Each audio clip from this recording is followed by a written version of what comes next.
Hey everyone, you're watching Build Series live in New York City. I'm Lauren Muraski, and today we have some very special guests who have earned their place as one of the world's top vocal groups of the modern era.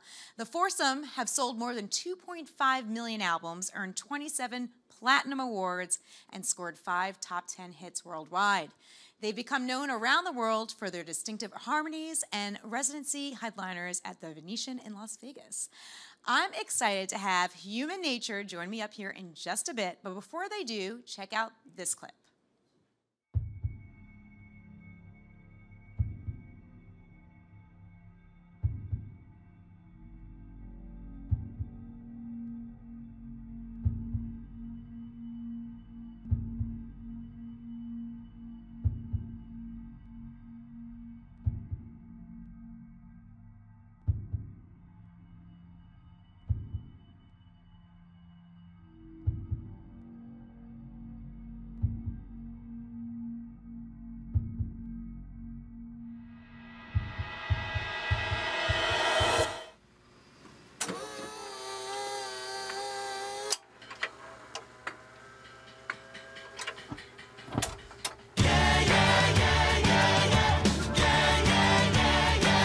Our brand new album, Jukebox, is a collection of the greatest hits of the 50s and 60s. We've gone back to our doo-wop roots. Tonight, the light of love is in your eyes. The way you let me tonight. This was the era when vocal groups were the biggest and the boldest, and that's what Jukebox is to us, being the group we always wanted to be. Really heavily vocally driven and lots of vocal groups and harmonies, and so it's music that really fits us. We're having so much fun making this album and living these songs. I think people will love to see us do these songs. That sort of Beach Boys meets the Ronettes, Phil Spector kind of thing. I think it was just an amazing time for music. I mean, the songs just live today, you know.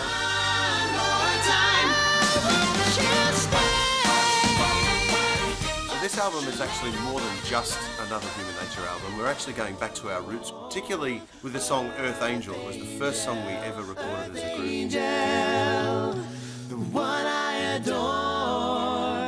When we release this, it'll be 25 years since we sang Earth Angel for the first time, and we're now doing an album that's completely inspired by that song and that era. I should have known from the very start. It was actually really fun choosing the songs for this album. We wanted to go back to the 50s and 60s, but choose the biggest hits that would have been playing on a jukebox. Keep away from a runaround soon. We're working with a production team of Bob Rock and Dave Pearce. And Bob Rock is an incredibly famous producer who produced Metallica and Aerosmith, and so the obvious next choice would be Human Nature.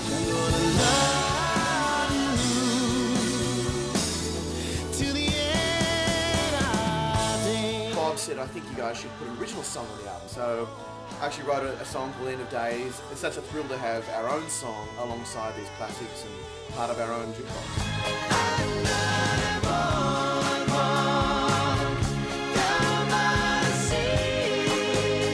Under the Boardwalk is one that we've always loved. A real old school, get the band all to perform together and record all at once. The moon may be high, but For me, one of the original song choices was Stand By Me. stand by me. This album has come at a perfect time for us. It's a celebration of us being together that long, a celebration of how we started. It sounds so big and so, it's almost cinematic.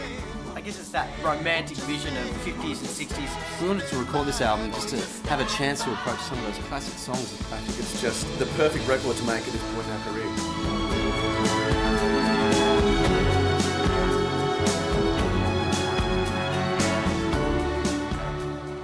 All right, please welcome Andrew Tierney, Mike Tierney, Phil Burton, and Toby Allen of Human Nature. Thank you G'day. very much. Yes. Now you know everything. I know everything. I Now I have know no everything. questions to ask. No, we are so excited to have you here today. You have so much going on. But the Jukebox project that you've been working on really is the crux of what you're doing right now. It's the influences that you had growing up. Can you talk a little bit about why you wanted to go back to your roots and record an album of classics? Well, for us, it's been our whole career in the States started about almost 9 years ago, and we came over doing a show in Las Vegas called the Motown Show. Because, like as I was saying in the package there, we did start as a group 28 years ago and had our own career, but the reason we got together in the first place was the inspiration of those groups, like the old 50s and 60s classic vocal groups. So that brought us to the States, and then just to keep going with that whole theme of, I guess, nostalgia and also paying tribute to the groups that have influenced us, we had this idea of Jukebox, and that's basically a jukebox of our career and all the songs and artists that have influenced us. So Earth Angel was the first song you ever recorded, huh? That's right, Yes. it was. Yeah. At what Back in, age were you? We were in high school, so we were just teenagers, like 15, 16 years old. Mike was actually 12 at the time. Yeah, back in 1989, so 28 years ago.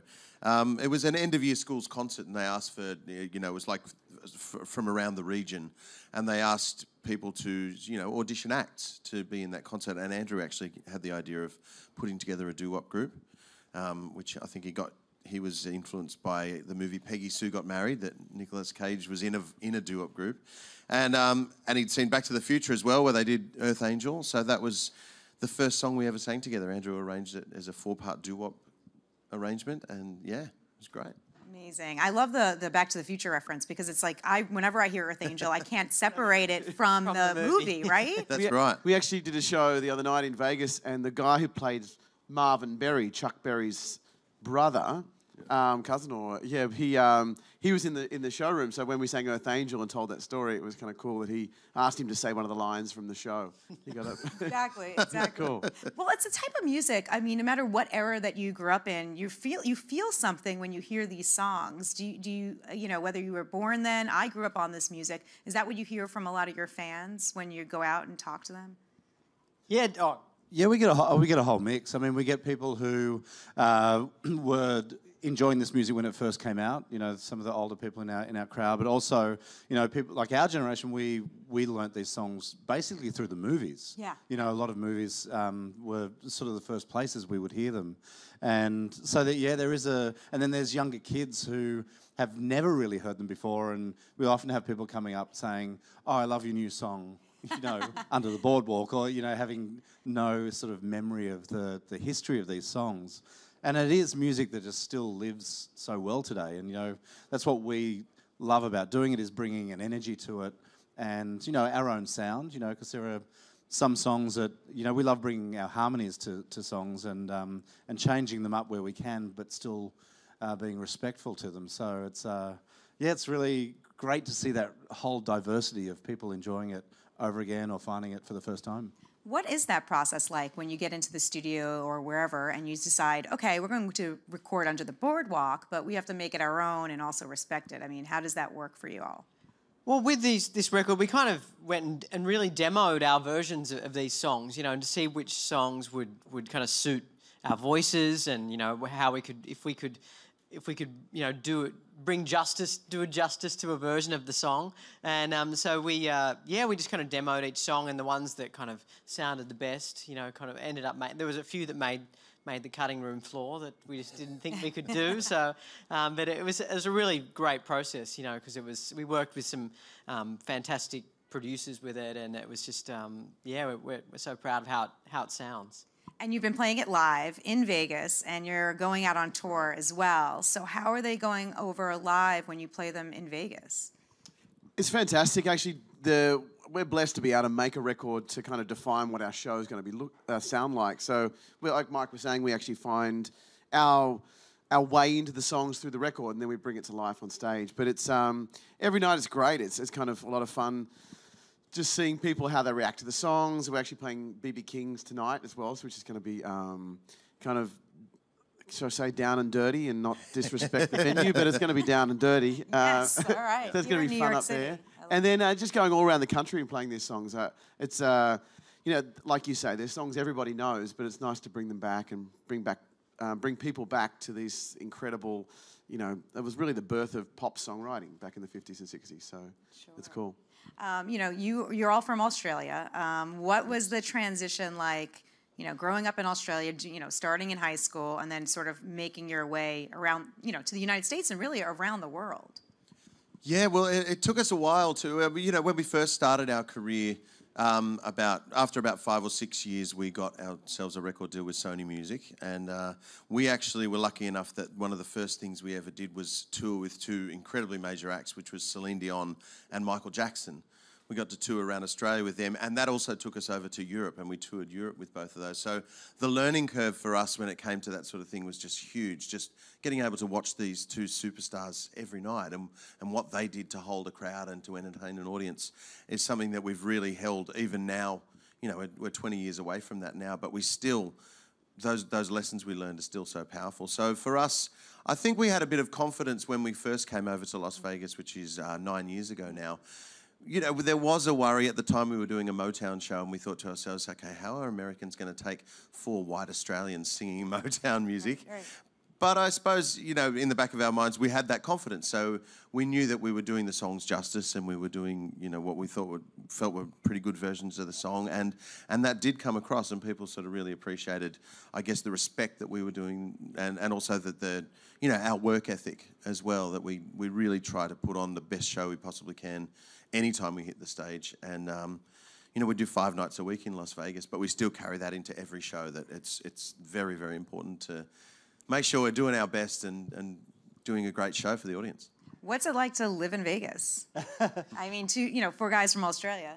It's probably very different from most people's experience, because most people will go for 3 or 4 days and experience the craziness of the Strip. But, we live away from the Strip now. We've been able to extract ourselves from... It was weird for the first few weeks we were living at the Flamingo. Yeah. Because we didn't have houses yet, or we didn't know how long we were going to be staying there. So it was certainly good to get away from that part of living in Vegas.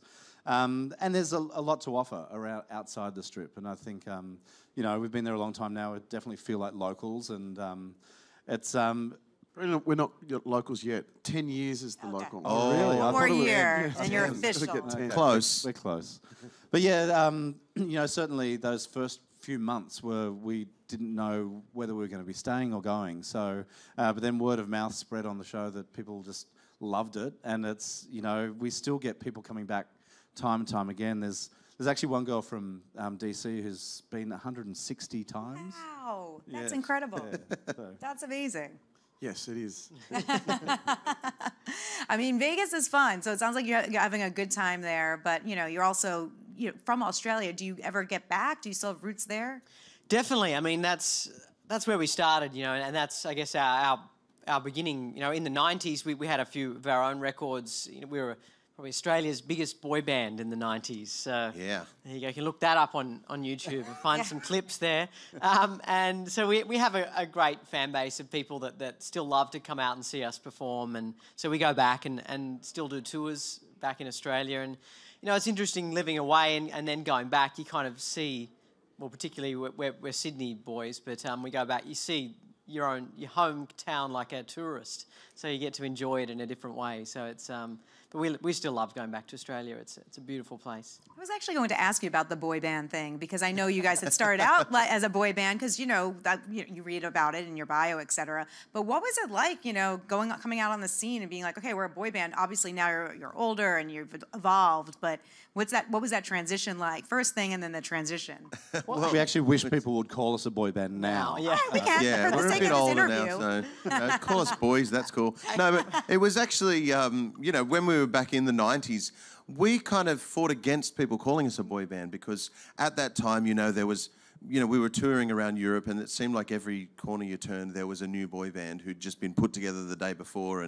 And so we didn't want to be lumped in with those sort of people who had gone through an audition process, and it was more about what they looked like and using it as leverage for a solo career later, because that was completely the opposite of why we got together. We got together just for fun at high school. So, but now that, having a bit of distance away from it, the positive side of being in a boy band, the whole mateship thing and the experiences that we went through, that has really stuck with us to now. And as Toby said, we kind of appreciate the fact that we we used to be a boy band, and now that we're a little older and a little grayer, the word boy's not so bad. It had nothing to do with Screaming Girls either. Oh, that was horrible. But actually, growing up as kind of, we'd have. I just remember at high school, all the guys would kind of diss New Kids on the Block, and I was thinking, would you prefer to perform in front of a bunch of screaming girls or a bunch of groaning guys? And I mean, if you want to perform in front of groaning guys, that's cool too. But for us, it was kind of like back then it was like a negative. But now looking back on it, it's like we kind of had a little ticket to a slice of heaven for a while there. It was good. Was this a boy band who danced? Did you guys dance yeah. well? Oh, yeah. Definitely, So you yeah. did the whole thing. Yes, although the dancing never came too easy for us. Okay. Yeah, that was always the thing we had to work hardest on. So. Okay. But you incorporate some moves in your current we do, show. yeah. Oh yeah, we But not the boy band moves. More Oh no, classic we actually do go back and we show people a little bit of the flashback to the 90s in our show, so we have a bit of fun with that. But We can only do a little these days Yeah. before we get a bit tired, start pulling muscles. I say we bring you back as a boy band. We don't have a lot of boy bands kicking around these days, so we No, might need bring it one. out of the closet. Yeah, exactly. So no, that's great to hear. But you've done original music separate from covers as well. I know you have an original song. How much are you driven to write original music in addition to covering your own covering other songs? In the beginning, Mike and I used to write most of our material, and we'd write together. That was how we got the deal in the first place. And then, so the first few records were all predominantly originals, except we'd choose a few covers that we really loved, songs that meant something to us, and every album seemed to have a cover on there. But it was never just all covers. And then when we did the Motown record, it became this whole new phase of our career. And I've always loved songwriting, but I kind of went away from it for a while just because we were singing these incredible songs, and that was satisfying what we were doing for the time there. And then it was actually the Christmas record, we had a Christmas album out, and I just felt like I wanted to write an original Christmas song for us. And so that kind of got me back into songwriting again. And I actually just think doing all these covers that we've done, we've been covering the greatest songs of all time. And so you kind of can learn something from that as a songwriter, and it's kind of inspired me to get back into writing. And I just think for us, it just sees what our fans want from us. Do they want us just to sing great songs, or do they want to hear our own songwriting voice? It just changes. But I'm glad that I can still exercise my passion of writing through some of these songs. That's cool. Maybe we'll see some more down the line then. Maybe More original tunes. When the boy band comes back. Yes, bring it back. I'm going to fight for it. You also have a PBS special out now. That's really exciting. What can people expect on that? Yeah, that was fun. I mean, it's so great to get the show out to as many people as possible. And we actually relocated our show into the big Venetian theatre at the Venetian. And the director actually came to us with this idea of referencing the Elvis comeback special, where we actually were on stage, but the audience was all around us. And so the band was really close to us as well. And so there's this fantastic energy that you see sort of through our performance to audience enjoying it. And it was a lot of fun to film. So hopefully people will get a chance to see it. And we had Darlene Love came on as a special guest to that too. So that was very cool. That's exciting. She's so awesome. Yeah, she's great. Michael Jackson, I mean, you toured with him many years ago, of course. I know you alluded to it earlier, learning from, working with Celine Dion and Michael Jackson, but what was it really like behind the scenes touring, being on a tour like that? It was actually kind of different for us because we never really met Michael until there was the second last concert out of 45 shows, and we met him for all of 5 minutes. But getting to know his crew and his band and his dancers, we became really kind of a part of the team with them. We would hang out with them and go and have dinner with them, and you got to talk to some amazing people, some people who had played on some of the biggest records of all time, and just these really famous people. And his crew were the best of the best, so they knew how to tour really well, and just getting the opportunity with the AAA pass to stand wherever we wanted to watch. So we would stand in the wings at the monitor desk watching Michael Jackson and the 100,000 people on the other side of the wall that we were standing in, and he'd be literally dancing and singing 6 feet from you, and just seeing all the stuff, all the people running around all backstage and everything like that, getting ready for the next number. It was just really amazing experience. It was incredible. That's incredible. I'm thinking about the longevity that you all have had. How many years has it been? 29? 28, yeah. Oh my gosh. What do you Doesn't look it at all. No, really not, I have to say. What do you attribute to the longevity? I mean, so many groups break up. I know two of you are brothers. There are times where, things can get rough, but not for you all. Well, I mean, things have got rough at times as well, but I think the fact that we were friends before we started singing together is, to this day, one thing that we think is, probably our strongest asset, and our love for music. We've done this for so long together, and we've spent so much time with each other that there are tensions sometimes, but when it comes back to the music and we step on stage or are hanging out trying to work on the next project, there's a common goal, and a common drive to do more and experience more and get to more places. And so we still have that, which is great. I think if any of us lost that, it'd be like, well, maybe it's time. But we're still loving what we do, and we have fun every night on stage and try and get people to feel better walking out than they did walking in. And we have a lot of fun up there if they are as well.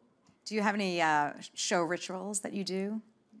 We always do a sound check. Okay, that's good. That's not doesn't sound weird, but when we went to Vegas, it became weird because these shows are night after night after night, and basically a lot of the performers will just turn up and do the show. Whereas we kind of wanted to bring that ritual of all getting on the same page and doing that before Making every sure show. our band will turn up. Yeah. For the gig. It always helps. It's important. Yeah. We now do. I mean, we've adopted the American fist bump before the nice. show, and we all we try and change it up every night so it gets a little bit more sexual some nights, but other nights it's playful. You never know. It's a lot of fun. I mean, it sounds like you guys have a good time, right? It sounds like it Yeah, we do. That's the pretty great thing. We actually, for a job, we're doing something we started as a hobby in high school. It was just, it was for fun as kids. So you kind of have to take it back to that every now and again. Say, look, we're doing this for our career, and we're getting to get up on stage and sing and dance, and it's pretty fun. And we're scared because we don't know how to do anything else. Well, I was going to ask you. Let's do a little quick flash round. I'm going to do quick questions before we wrap and get some audience questions. Okay. We'll start with you. What was the first concert you ever attended? First concert I ever attended was actually the Commodores and the Four Tops in concert together in Sydney. So yeah. All right. Throwing it back to the classics. Yes, it was classic. Okay. All right. My first one, my dad took me to see Billy Joel. Nice. Yeah. When I was New about 10 Yorker, years Long old. Island. Yeah, there you go. Yes. I think my first big concert was Prince. Nice. Oh, that was probably incredible. That was awesome. I'm the same. First big one was Prince. Yeah. Okay. Favorite song of all time?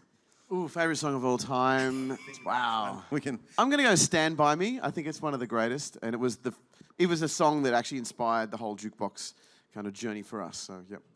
All right. Oh, I'm a big fan of Queen, so today I've got so many favourite songs. So today I'm going to say Bohemian Rhapsody. Okay, yeah, I know this is a tough question. Yeah, but... it is. I'm going to go Don't Stop Till You Get Enough. Oh, nice. All right. There are a lot. I'm going to say Where the Streets Have No Name. I'm a big U2 fan. Cool. Well, I like that you all have different variations on that. That's cool. All right. If you weren't singing in Human Nature, what would you be doing? Oh, I don't know. Maybe rifling through that green room and stealing refreshments. Yes, there's lots of refreshments there. It's a good green room, I got to tell you here. I went to university and studied to be a music teacher for a few years, so I'd probably be a music teacher, but I don't think I'd be liking it. Okay. All right. Probably a barista. Yeah, I like coffee. Yeah. Nice. I think I'd be on one of these corners out here at pretty much most times of the day asking for handouts. I don't know. I have no idea. We're so glad you're not with Human Nature. All right. Television. What are you binge watching or watching right now? My wife and I, this is a guilty pleasure, we watch Grey's Anatomy. Is that bad? It's still on. It's amazing. I know, it's one of the longest running shows on. So you're up to date? Oh, very up to date, yeah. Okay. All right, next. My wife's got me into like British crime dramas. Oh, cool. Yeah, they're really good. They're really popular right now, too. Yeah. Last one I binge watched, The Crown. Oh, I yes. binge watched that. It was good. Nice. I also enjoyed The Handmaiden's Tale. Yes. Yeah. Oh, yeah, we got some Waiting- applause from the crowd here. So, yes. Waiting for that to come back. Amazing. All right, guys, this has been so much fun. We have some questions from the crowd out here, so let's start it. Fantastic. Hey, Hey. So you mentioned being influenced by movies in your music. Are there other movies besides Back to the Future that influenced you, or some of the music that you play? And would you want to be in a movie or perform in a movie? I'm trying to think. I mean, like Toby mentioned earlier, a lot of the 50s and 60s music was in the movies of the 80s. So, yeah, and that was our era. So, yeah, I mean, there's Top Gun had Lost That Love and Feeling famously, and that's in that. And then Ghost had Unchained Melody. So all these songs that have had a second life. But yeah, I mean, if I was a good enough actor, I'd love to be in a movie. I think it'd be fun. But I'd love to be at the Potter's Wheel in yeah, I would love Ghost to do that. But I think, I mean, actually, we film video clips, so that's kind of our small movie. So I can actually see how much waiting around goes on behind the scenes of making stuff for film. And so I can only imagine that being on a film set for a year or more must be pretty draining. So I guess there's the good and the bad. All right, thanks for that question. Thank you. Hey. So I'm sure it's different for every song, but like, what's your process like arranging a song? Well, our first step is to just put down a basic demo of the song and try to figure out which one of the four of us suits the lead vocals the most. And then from there we will listen back and get kind of a bit hypercritical about it and just try to figure out, okay, are we bringing something to this song or are we just rehashing the original? You know, there's been various things where some songs we listen to and think, wow, okay, that's a really great new version. Like Will You Love Me Tomorrow, we decided to make that a little bit more like a Phil Spector type production and arrangement, and we feel with that one that we've created a really great version. But then there's been other songs, we tried to do I Get Around by the Beach Boys, where we recorded it and then sat back and thought, well, it just sounds like we're trying to impersonate the Beach Boys, so we just put that one aside. So that's the biggest step there, is that's how we get involved in whether we are actually going to record the song or not before we start doing all the extra arranging after that. Cool, thanks for that. All right, who's next? Hi. So, going from Australia to Las Vegas, what is your favorite aspect about the city that makes you want to stay and perform there a lot?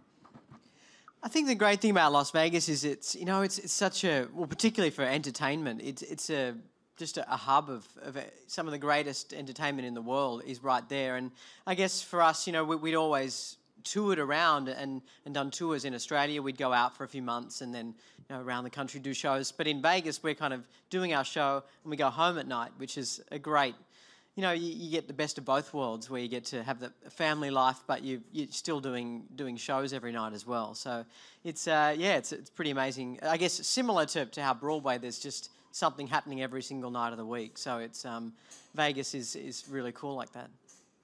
Cool. Well, thanks for that question. Well, guys, thanks so much for coming by today. This is a lot of fun. Catch Human Nature. They're out on tour. They're going back to Vegas. You got the Jukebox Project right out now. And tonight you're playing B.B. King. B.B. King. So check them out in New York City if you're local. You might see a few boy band moves. Yes. Yeah. Maybe. And maybe we'll bring back the boy band at some point. And the Screaming Girls. Got to have the Screaming Girls. Yeah. Show up, please. And our CD's out as well, the Jukebox CD. Oh, yeah, this Jukebox CD, you got so much. And the PBS special. So give it up one more time for Human Nature. Thank you very much, guys.